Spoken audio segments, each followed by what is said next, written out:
প্রতিভা আছে, ও একদিন অনেক বড় হবে। সে কোনোদিনও টাকা ফেরত চায়নি। সে শুধু বলেছিল আমার এই নাতনিটাকে শুধু তোমার এই অফিসে যেন কাজ শেখানো হয়। এই হতভাগা মেয়েটার জন্ম থেকেই মা বাবা নেই। ওকে জন্ম দেওয়ার পরপরই ওর মা এই পৃথিবী ছেড়ে চলে যায়, আর তার সাথে তার বাবাও পৃথিবী ছেড়ে চলে গেছে। ছোট থেকেই ওর ভরসা এই বুড়ো ঠাকুমা আর দাদু, আর আজ ওর দাদুও নেই। যাওয়ার আগে সে বলে গিয়েছিল ওকে সুমার কাছে নিয়ে যেও।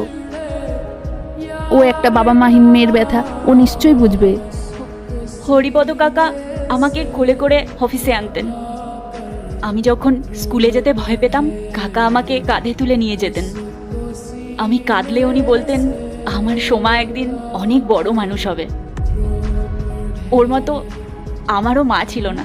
বাবা যখন রাত জেগে হিসেব করতো, হরিপদ কাকা আমাকে কোলে করে ঘুম পাড়াতেন।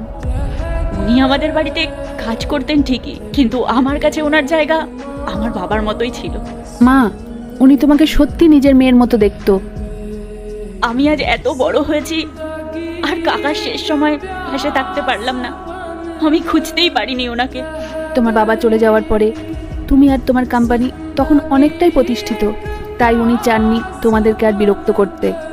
বলতো মেয়েটা এখন অনেক বড় হয়েছে, ওর নিজেরও লড়াই রয়েছে। আজ সকাল থেকে তোমরা যাদের ভিখারি বলছিলে, আমি তাদের কোলে বড় হয়েছি। এই অফিসের প্রথম স্বপ্ন দেখেছিল যে মানুষটা, তোমরা তার বাড়ির লোককে গেটের বাইরে দাঁড় করিয়ে রেখেছিলে। ম্যাডাম, আমরা জানতাম না। মানুষ চেনার জন্য জানার দরকার হয় না, দরকার হয় হৃদয়ের। এই অফিসের প্রথম স্বপ্ন দেখেছিল যেই মানুষটা, তোমরা তার বাড়ির লোককে গেটের বাইরে দাঁড় করিয়ে রেখেছিলে। তোমার দাদু আমায় কোলে করে মানুষ করেছে। আজ থেকে আমি তোমার পাশে থাকবো। তুমি শুধু কাজই শিখবে না, তুমি পড়বে, বড় হবে। এই কোম্পানিতে একদিন তুমিও সিদ্ধান্ত নেবে। ব্যাগটা দাও।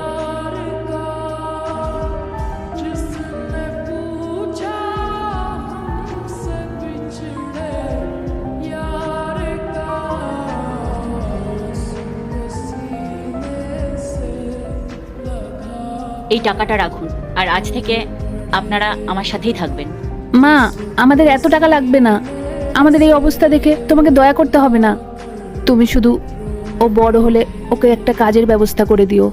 এটা দয়া না, এটা ঋণ শোধ না, এটা সম্পর্ক, যার শুরু হরিপদ কাকা করেছিল। আর আজ থেকে আপনার নাতনি শুধু আমার অফিসে না, আমার জীবনে জায়গা পেল।